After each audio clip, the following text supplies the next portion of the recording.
Welcome to the Three Martini Lunch. Grab a stool next to Greg Columbus of Radio America and Jim Garrity of National Review. Three Martinis coming up. And so glad you are with us for the Tuesday edition of the Three Martini Lunch. We have good, crazy, and crazy martinis for you today. We're brought to you by NetSuite by Oracle, netsuite.com/martini for more information on that, and we'll tell you a lot more about it in just a moment. Jim, we're not talking about impeachment today, but it's fun to watch the cable news channels chatter about it this morning. According to CNN, Mitch McConnell has defied Chuck Schumer in not wanting witnesses in the impeachment trial. I didn't know the majority leader could defy the minority leader, but apparently that's the way it works. And I think in a short time here, as we're recording late Tuesday morning, we're going to get live coverage of the House Rules Committee. And if there's anything more exciting than watching the House Rules Committee operate live, I don't know what it is. I don't think we've had live coverage of one of these since Louise Slaughter was trying to finagle Demon Pass back during Obamacare. I was going to say, back in my CQ days, I had to periodically cover the House Rules Committee. And I guess if you're really into legislation, this is when they decide how many amendments were going to be on a bill and which ones would get selected. So on the one hand, the stakes could be really important, but man, that's some inside baseball. Riveting television, I'm sure. It is, but hey, they're going wall to wall. But let's talk about our good martini now. And even though impeachment is coming tomorrow, yes, it is. You see all these moderate Democrats lining up now for impeachment. It's a done deal. And so is acquittal in the Senate, by the way, but we just haven't gotten to that part yet. But regardless of how this exactly plays out, the effect on the presidential race does not seem to be hurting President Trump at all. In fact, it seems to be helping him more and more. We've talked about the swing state polls last week and how Trump is now beating everybody in Michigan, Pennsylvania, and Wisconsin. And now in the national head-to-heads, we're pretty much looking at the same thing here. According to a USA Today Suffolk University poll, you've got Trump ahead of Joe Biden by 3, ahead of Bernie Sanders by 5, ahead of Elizabeth Warren by 8, ahead of Buttigieg by 10, and ahead of Bloomberg by 9. The consistent news for Trump here is also perhaps his biggest weakness in that he can't get past 45%. He's at 45% against Warren, 44% against Biden and Sanders, 43% against Buttigieg and Bloomberg. But as we just explained, all the Democrats are below all those numbers, at least for this moment. So, Jim, kind of like it was 20 years ago in impeachment, what somebody thought was a political winner turns out not to be. Yeah, I saw this and I was pretty shocked by it. Trump has been trailing the hypothetical head-to-heads for most of the year. A little bit earlier this week, Investors Business Daily did a similar kind of head-to-head study and found Trump narrowly ahead of everybody except Joe Biden, and Biden was ahead by 5. So that's looking a little bit better. One thing we probably should note about this USA Today poll that I did not mention in the Morning Jolt because they buried it way deep in the story. An unnamed third-party candidate received between 11% and 15% in the head-to-head contests, a factor that could determine who wins the White House. Now, we know there's going to be third-party candidates out there. There's going to be a Green Party candidate. There's going to be a Libertarian Party candidate. You hear Hillary Clinton seems convinced that Tulsi Gabbard is going to run for the the Green Party. They're going to be candidates out there. Periodic, murmurings that, if Bloomberg doesn't like the nominee, maybe he'll do it. Howard Schultz said he wasn't going to do it. So I'd be surprised if the independent candidate got it up to 11 to 15%. That's a lot.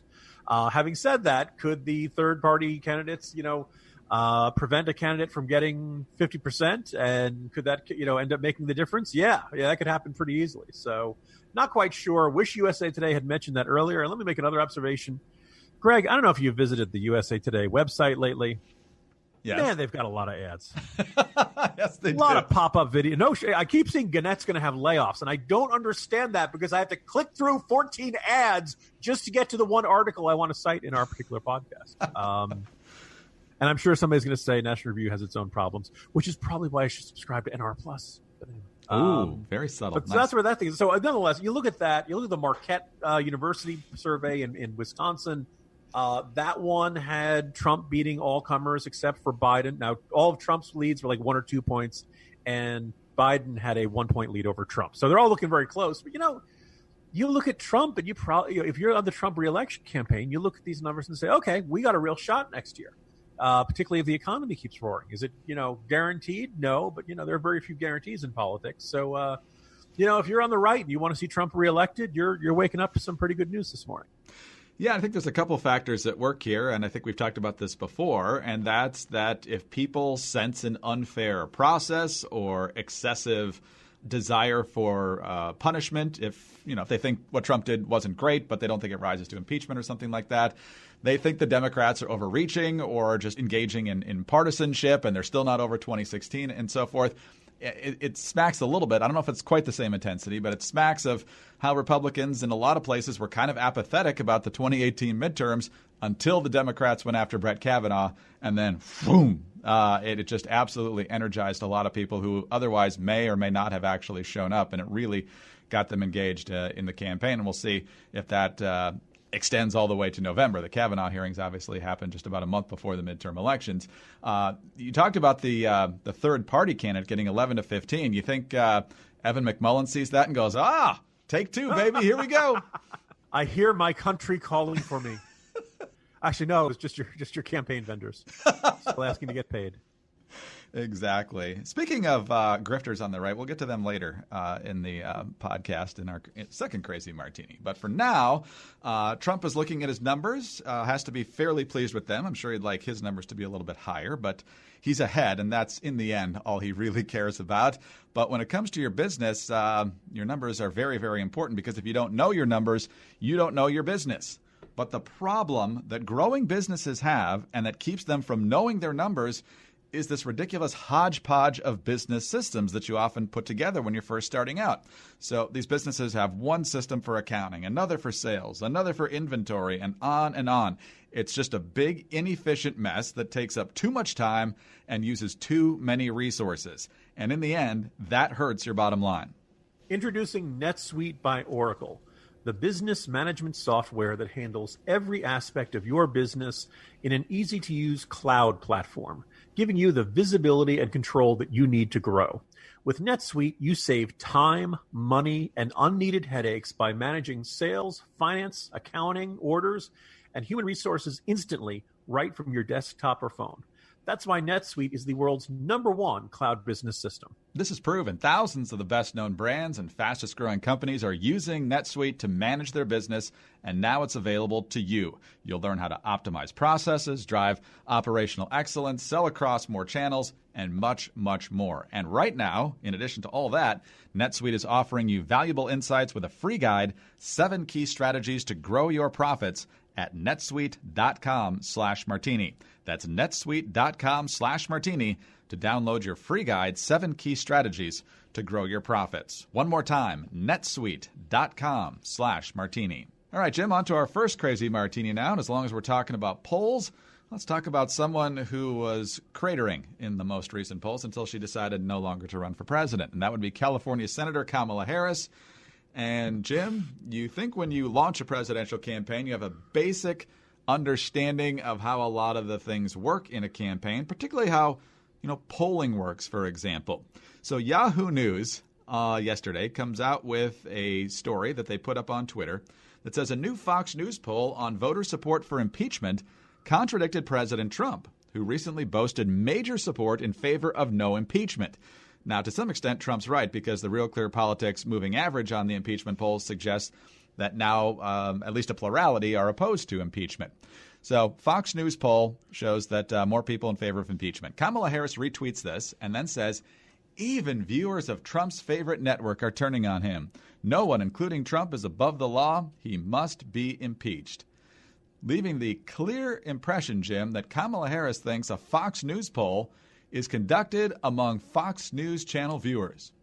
Yeah, and that is not how it works. Fox News operates with an independent polling firm to do it, and then Fox News reports on it. Basically, Fox News does the paying, and the pollster does the usual calling up people and getting their opinions. This is 1,000 registered voters.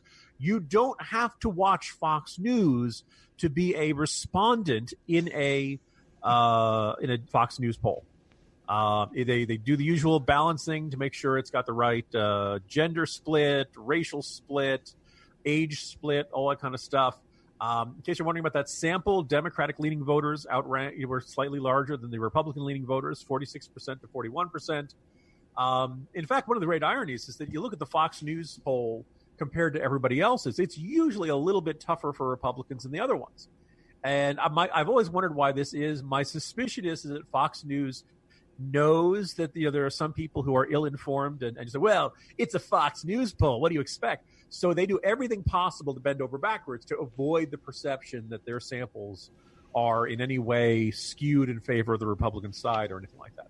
Now, Kamala Harris tweeted this out. If she had said this off the cuff or something, maybe you could cut her a little bit of slack, because I was like, okay, as soon as I saw this, I was like, okay, is this dumb or dishonest, right? Does she genuinely not know how this stuff works? Or does she know, but she doesn't care? She just wants to have the talking point. Look, even Fox News viewers are turning against Trump. Because it's a tweet, and because this came out at 2:15 yesterday afternoon, and it's still up, I'm leaning towards dishonest. I think, if you're a U.S. senator, you've run for office many times, you ran for president, I think you do know how polls work, and you're basically not caring about this. You just want people to believe, oh, look, Fox News viewers are turning against Trump, even though it's not really true. And, oh, by the way, as you noted, the overall polling for impeachment is not particularly surprising. That's what it is. And it's, again, so good thing she's out of the presidential race. Kamala Harris, given the choice between being here's the other thing is that you could say this Fox News poll shows support for impeachment growing, right? Or this new Fox News poll shows bad numbers. She could have made a lot of arguments, but she had to go that extra line and say, oh, no, Fox News viewers are against it. She really has to gild the lily, even when you've actually got an argument that's perfectly fine sitting there right in front of you that just happens to be true. That just proves that these people don't actually watch Fox News, which doesn't surprise me. I don't expect Kamala Harris to be glued to Fox News Channel. But Sean Hannity has polls. Judge Jeanine has polls. And they're things like, isn't Trump awesome? Do you agree? And it's like 99-1.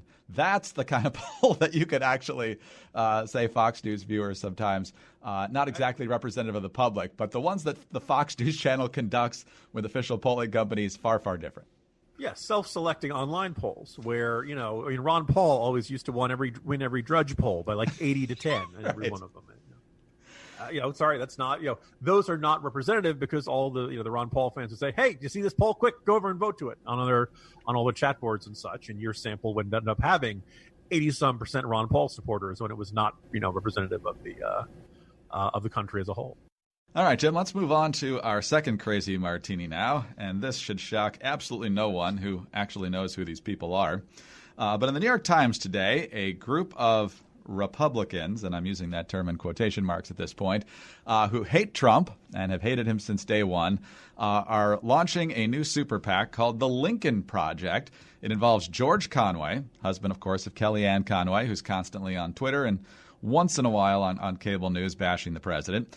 Steve Schmidt, who was a bigwig in the McCain campaign and with Republican operatives in Washington during the Bush administration. Rick Wilson, more of a Florida guy, constantly on Twitter haranguing the president. John Weaver, who, as you've pointed out, is always the guy running the campaign of other people named John who are trying to be the Republican that hates other Republicans. So they're putting together this Lincoln Project, and the idea here, according to them, is to highlight our country's story and values and its people's sacrifices and obligations. This effort transcends partisanship and is dedicated to nothing less than preservation of the principles that so many have fought for on battlefields far from home and within their own communities. This effort asks all Americans of all places, creeds, and ways of life to join in the seminal task of our generation, restoring to this nation leadership and governance that respects the rule of law, recognizes the dignity of all people, and defends the Constitution and American values at home and abroad. And you're thinking, oh, they're launching a civic literacy project. That's desperately needed. What a great idea. Over these next 11 months, our efforts will be dedicated to defeating President Trump and Trumpism at the ballot box, and to elect those patriots who will hold the line. We do not undertake this task lightly, nor from ideological preference. We have been and remain broadly conservative or classically liberal in our politics and outlooks. Our many policy differences with national Democrats remain, but our shared fidelity to the Constitution dictates a common effort. Jim, these are all people who almost no one had heard of before President Trump came along. They've done very well for themselves, financially and otherwise, in the intervening 3 or 4 years here. And because they're great patriots and they love the Constitution, they're going to make sure that Democrats win across the board, regardless of whether they're flaming socialists or anything else. You know, I'm going to take listeners deep into the Wayback Machine. It is 2004. I have just started full-time at National Review. I've been freelancing for them for a long time, covering the campaign. And I get invited into the war room, so to speak, for the Bush-Cheney campaign, right? The head of opposition research, the guy, it's either the Bush-Cheney campaign or the RNC, but at that point they were like, operating hand in glove. And running the war room was Steve Schmidt. And Steve Schmidt, didn't have hair then either. And he was, he was cordial but terse, very direct. We are in this to win this, Jim. And the Democratic Party as a whole, and everybody left of center, absolutely hated Steve Schmidt with the roaring fire of 1,000 suns going supernova. Right? He was conservative enemy number one. Right? Talking to Florida Democrats, they hated Rick Wilson every bit as much as they hated Steve Schmidt. By the way, Steve Schmidt, obviously the McCain campaign was a formulative experience in his career. I think it's pretty safe to say that he turned on Sarah Palin rather vehemently after that campaign was over. I went to the screening of HBO's Game Change. I think actually it might have been the museum, which is now closing, and went to the bathroom as soon as the movie is done.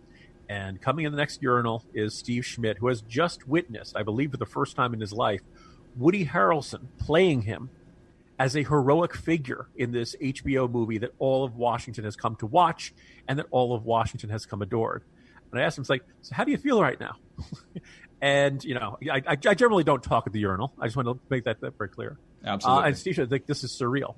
When you get adored as a hero for turning on the causes you've spent your life working on, I imagine that is a very, intense emotional experience and very hard to resist that gravitational pull. So, yeah, these are people who at one point were not just Republicans in good standing, arguably conservatives in good standing. I'll spare you just go through the archives to listen to my jokes about John Weaver always running for some not so Republican guy named John, whether it's McCain, Kasich, Huntsman.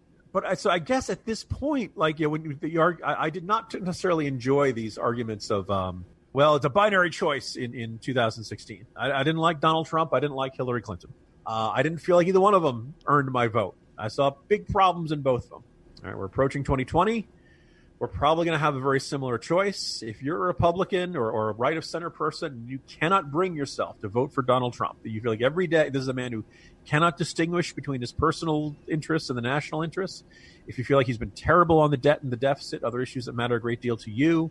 If you look at the judges, you look at the tax cuts, you look at all the things that have gone, from our perspective, pretty well in this presidency, and you say, that's not enough for me, I can respect that. I can understand that. I know where you're coming from. I don't get that's why we have to elect a Democrat. What is this organization going to do? Because if your big concern is we need to defend the Constitution, is Elizabeth Warren going to defend the Constitution? Is adding more Supreme Court justices to pack the court going to defend the Constitution? Is banning the Electoral College going to defend the Constitution? Ignoring the Second Amendment and gun confiscation, is that defending the Constitution?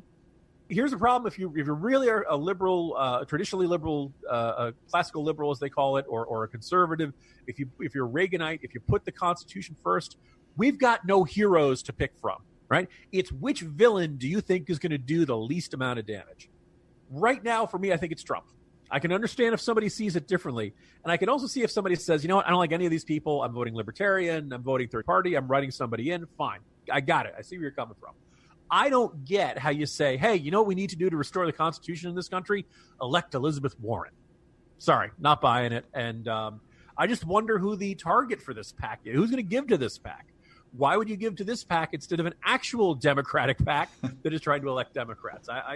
This feels like people who have developed a niche as MSNBC commentators, and it's a little disappointing. And I just have one last observation. Rick Wilson, who I've just talked to for stories on Florida races going back a bunch of years. Rick Wilson loves to denounce how Trump has coarsened our culture, and then he calls Trump voters mouth breathers and backwards and every name in the book. Rick Wilson, I love you. Pick one. Right? You can either try to set that better example, or you can decide to get down to it. But you can't do both. You can't decide to do both of those things. It's very frustrating to watch these folks take this particular path. We've seen it before. Lincoln Chafee, like we've seen folks who started out on the right, drifted over to the center, and then hopped all the way onto the left. Charlie Crist. This is not Arlen Specter. This is not something new and different. But now we've got a bunch of consultant types who are doing this, and we'll be interested to see if there's much of a market for this. My suspicion is that I don't know who the people who are inclined to contribute to this are, because my guess is that if you've done that, you've already left the Republican Party. You'd either see yourself as independent, or maybe you've done the full flip. And this is basically amounting to, Greg, Jen Rubin, the super PAC. Yeah, it's Washington, so you have to wonder how much of it is principled and how much of it is good for their careers going forward. Some people just really want a seat at the table. Other people really are uncomfortable with him. And so I don't know these people personally, so it's hard to judge. What I do know is that in 2018, when Trump wasn't even on the ballot, all of these people were telling us to vote for Democrats. So the idea that it's only just about Trump is not ringing true with me at all. It'll be very interesting to see if, let's say, Trump loses in 2020. Still think that's a pretty good shot of that happening. Do these folks think they're get welcomed back into the GOP with open arms? I don't know if you'll see a lot of candidates the Republican candidates in 2022 eager to hire these folks to work on their campaigns again. But we will see. Maybe they'll be permanent contributors to some cable news channel, and they can rant and rave about whatever the Republicans are doing, regardless of who's president. Jim, we'll take it up again tomorrow, see what kind of good martinis we can hopefully track down. Tomorrow's impeachment day, though, so I'm sure you're really planning to watch the whole debate and catch every last word of the speeches on the floor, right? Well, okay, there's that debate, then there's a Democratic presidential debate. Is that tomorrow? By the way, let me also point out, don't hold a big debate at the same time as the new episode of The Mandalorian gets released on Disney+. Are we going to have the Democratic debate? So they worked out the labor thing, and so that's Wednesday night. Thursday night, a lot of theaters are going to have their Star Wars Rise of Skywalker. Friday is the official release date, but a lot of theaters say, you know what, we'll do it Thursday night for special screenings and stuff like that. DNC is a bunch of idiots. You know that? Oh, man. I was really hoping this union would give us a night off, Jim, but apparently they came to terms. See you tomorrow. See you tomorrow, Greg. Jim Garrity, National Review. I'm Greg Corombos, Radio America. Thank you so much for being with us today. Don't forget about our good friends over at NetSuite by Oracle, netsuite.com/martini.